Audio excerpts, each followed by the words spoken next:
डाकिया डाकिया। बेटा तुलसा देख तो। किसकी चिट्ठी है? भीमराव के नाम की चिट्ठी है। नहीं भीमराव, दीजिए। 2 मिनट देता हूँ।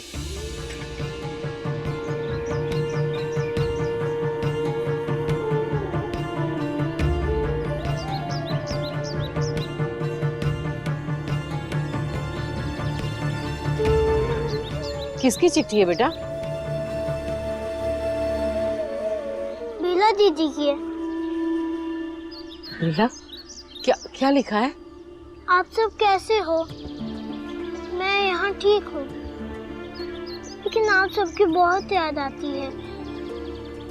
तुमने कहा था ना कि मुझे पढ़ना चाहिए, तो देखो मैं पढ़ना लिखना सीख गई और अब ये चिट्ठी लिख रही हूँ। और पता है, मैं कोरे गांव के विद्यालय में पढ़ती हूँ, जहाँ लड़कियों को पढ़ाया जाता है। और हाँ, मामी से कहना कि मैं छुट्टियों में आऊंगी तो पालक की सब्जी बनाए।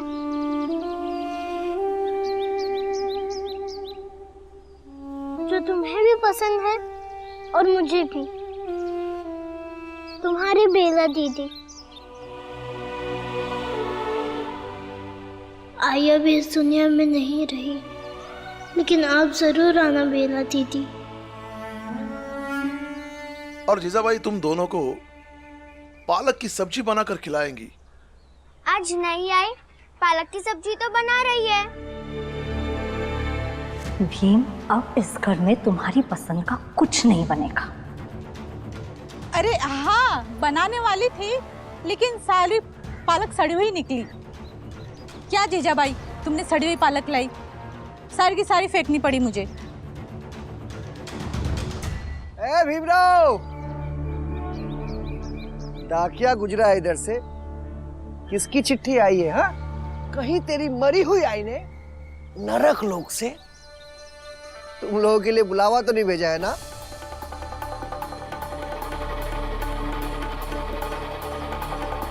आपको इससे क्या मतलब? अरे तू बताएगा नहीं तो हमें पता नहीं चलेगा क्या? डाकिया को पकड़कर पूछ लेंगे। हाँ? अब बता भी दो। तू बता दे किसकी चिट्ठी आई है। राम जी यही है। बता दे, ताकि उन लोगों को विश्वास होगा कि तुम उनके पक्ष में हो, और बाकी जो भी होगा हम दोनों मिलकर संभालेंगे। जा बता। बताओगे? दूसरे कोई काम नहीं है आप लोगों के पास? किसी बेला की चिट्ठी आई थी कोरेगांव से।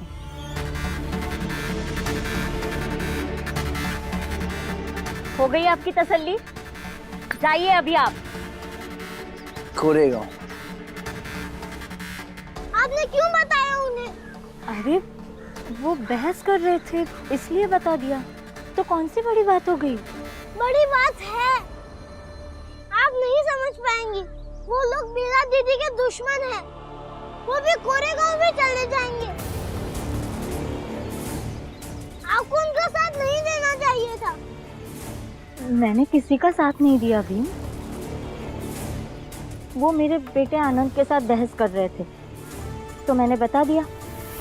अब अपने बेटे का साथ देना गलत होता है क्या? हाँ तो मत दीजिए अपने इस आनंद का साथ। मुझे नहीं चाहिए आपका साथ।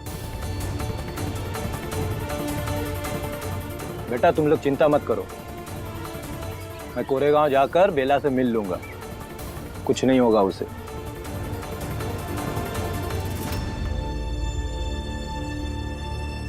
आप कृपा करके मेरी जिंदगी से दूर रहिए।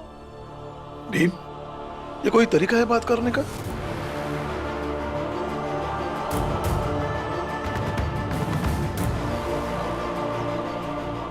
माफ कीजिए बाबा।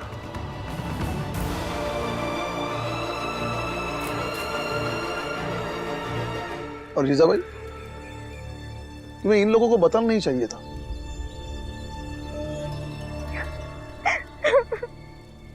क्या गलत कह दिया मैंने? मुझे नहीं पता था इस घर का अनुशासन इतना कड़ा है कि मुझे बोलने से पहले सोचना पड़ेगा, पूछना पड़ेगा। अरे चल अंदर चल, और आगे से याद रखना। इसलिए मैं शादी नहीं करना चाहता था। समझ में नहीं आ रहा है शादी करके सही किया या गलत किया, लेकिन एक गलती तो आपने भी की ना। कौन सा पति अपनी पत्नी से कहता है कि उसका अपना बच्चा नहीं होगा?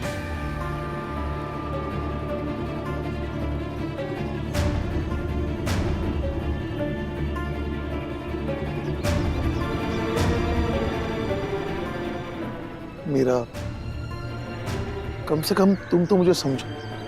क्या समझूं और क्यों समझूं? एक औरत होने के नाते मैं उसकी पीड़ा समझ सकती हूँ।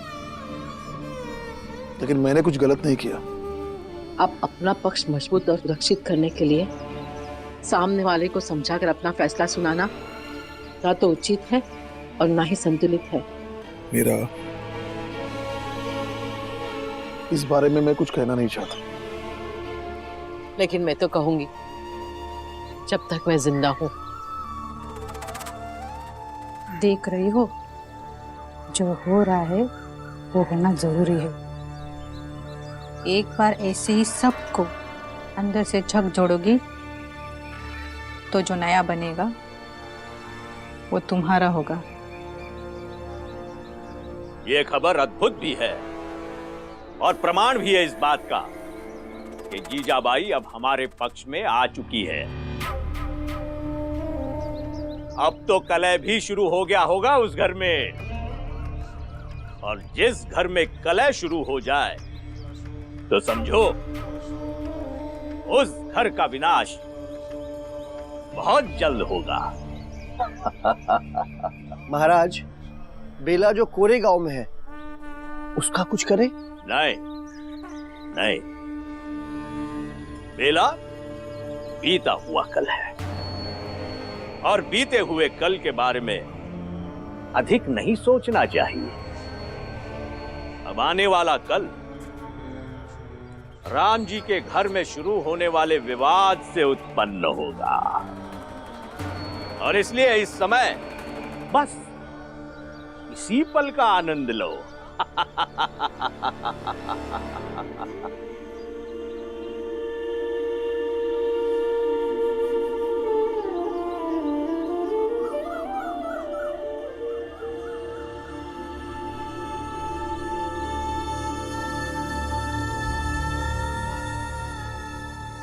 भीम, मैं तो कहता हूँ हम इस घर से कहीं दूर चलते हैं। ऐसा तो नहीं है कि हम दोनों भाई अपना पेट नहीं पाल सकते।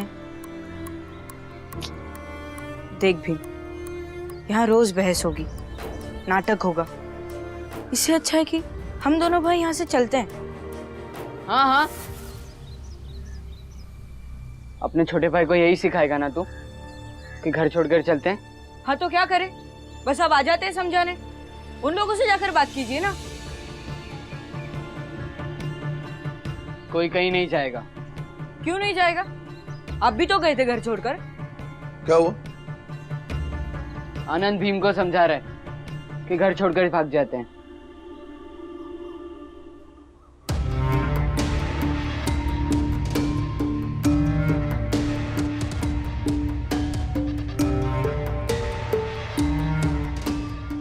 बेब, मेरे साथ चलो, तुमसे कुछ बात करनी है। चल।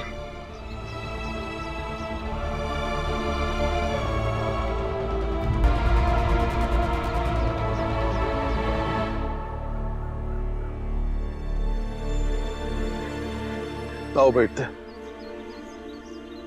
बैठ।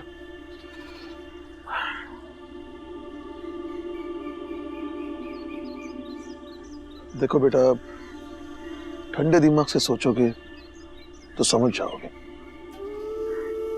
कि जीजाबाई तुम्हारी कोई दुश्मन नहीं है। जब घर में कोई नया सदस्य आ जाता है तो उसके साथ सामंजस्य बिठाने में थोड़ी सी दिक्कत होती है, लेकिन समझदार व्यक्ति सब कुछ कर लेता है। बाबा, ये समझदारी की उम्मीद आप मुझसे कर रहे हैं?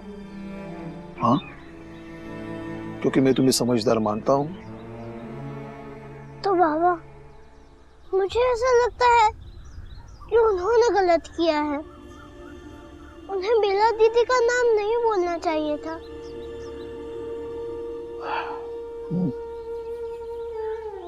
मुझे नहीं लगता कि मेरा उनसे संबंध ठीक रह पाएगा। लेकिन मुझे लगता है, देखो बेटा, किसी के साथ अगर संबंध बढ़ाओगे तो एक दूसरे को ज्यादा जान पाओगे और फिर एक दूसरे के हिसाब से जीने की कोशिश करोगे। अगर तुम ऐसे ही जीजाबाई से भागते रहोगे, लड़ते रहोगे, चिढ़ते रहोगे, तो कैसे होगा? पापा, मुझे पहली बार ऐसा लग रहा है कि आप सही गलत की बजाय पसंद नापसंद में से एक को चुन रहे हैं। भीम, सही कह रहे। दो रिश्ते बचाने के लिए कई बार तीसरे व्यक्ति को सही गलत से हटकर अलग सोचना पड़ता है, और मैं वही कर रहा हूं, क्योंकि दोनों बातें सच है। ये भी सच है कि तुम मेरे बेटे हो, और ये भी सच है कि जीजाबाई मेरी पत्नी है।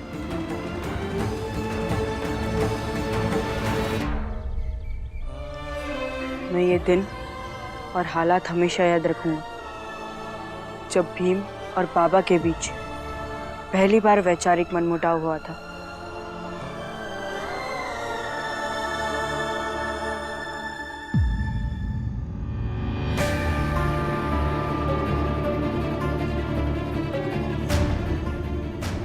दूसरे कोई काम नहीं है आप लोगों के पास? किसी बेला की चिट्ठी आई थी कोरेगांव से। कभी कभी तू कल्पना करना कि जब तू पढ़ाई कर रहा है और तेरा ध्यान भटक रहा है पढ़ाई से, तो तेरी आई तुझे आके डांट रही है।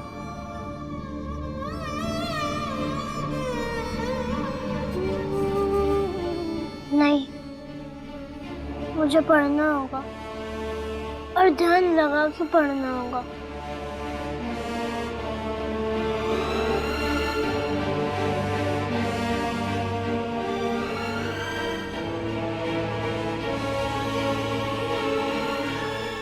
बाद में पढ़ लेना, खाना खाने चलो, सब लोग इंतजार कर रहे हैं। नहीं, मुझे भूख नहीं है।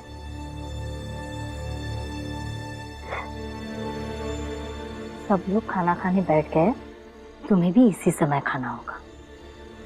चलो।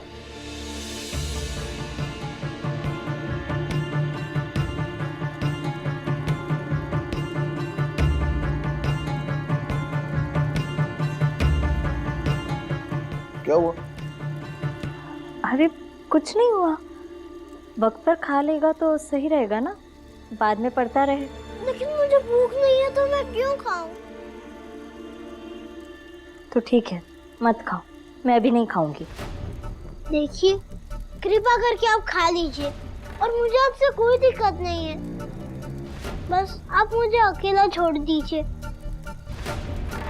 मैं मेरी आई के बहुत करीब था, लेकिन ये सारी बातें स्वीकार नहीं कर पाया हूँ। वक्त लगेगा, आप सब खा लीजिए।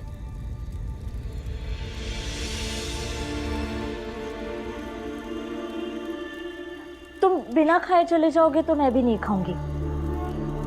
मेरी आंखों के सामने ये सब होते हुए नहीं देख सकती मैं। भीम, खा लो। लेकिन बाबा, भीम,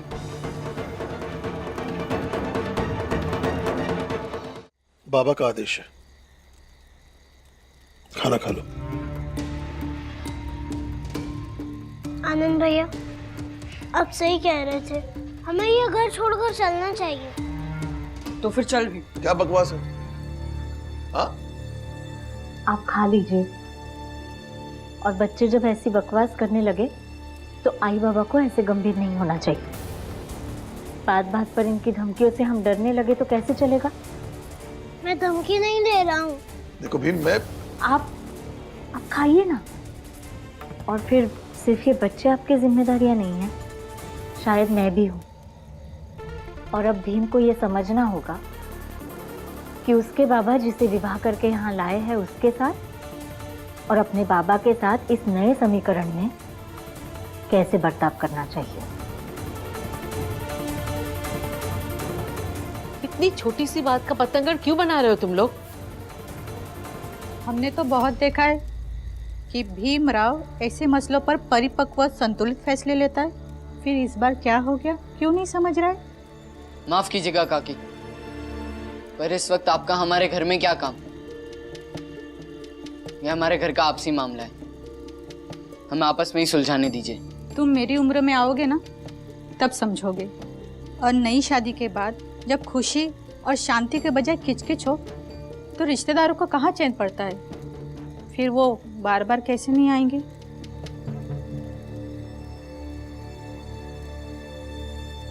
भीम, खाना खाना है तो खाओ, वरना मत खाओ और जाओ यहाँ से।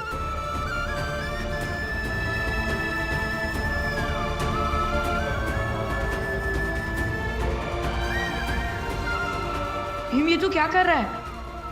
आनंद भैया, आप भी खा लीजिए, क्योंकि बात सही है। अगर हम जाएंगे तो बाबा का अपमान होगा और इनका भी, जिन्हें बाबा विवाह करके लाए हैं।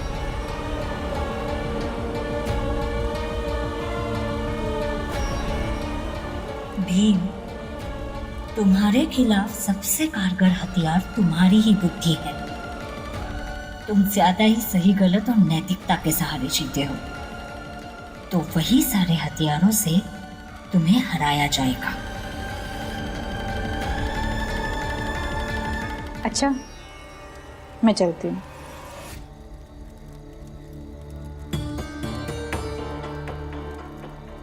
भीम, मुझे बहुत गुस्सा आ रहा है।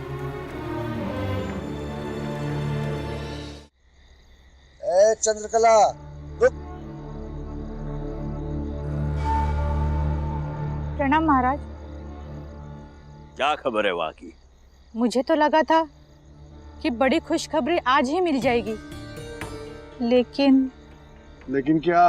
लेकिन वो भीमराव घर छोड़कर गया ही नहीं। ताव में तो आ गया था कि चला जाएगा, लेकिन नहीं गया।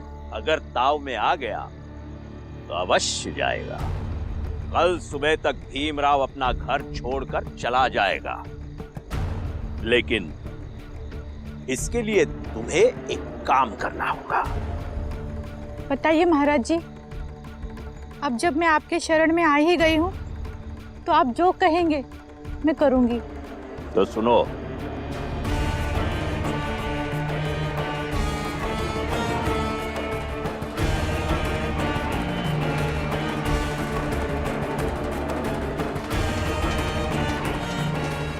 ये सब तुम्हें अपने घर वालों से बच बचा के करना होगा, ताकि उन्हें ये शक ना हो कि तुम हमारे पक्ष में आ गई।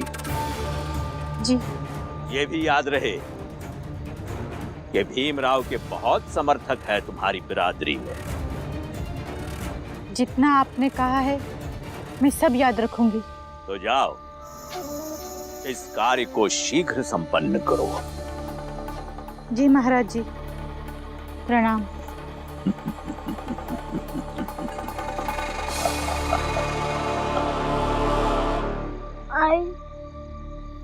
आज आपसे मिलने का बहुत मन कर रहा है, लेकिन आज नहीं मिलूंगा, क्योंकि मेरी और आपकी जो कल्पना वाली दुनिया है उसमें किसी तीसरे की शिकायतें लेकर नहीं आना चाहता हूँ। लेकिन आज गलत हुआ, पता नहीं किसकी गलती थी, मेरी, बाबा की, या बाबा ने जिनसे शादी की है उनकी, या हम तीनों की, नहीं पता। लेकिन आज गलत हुआ।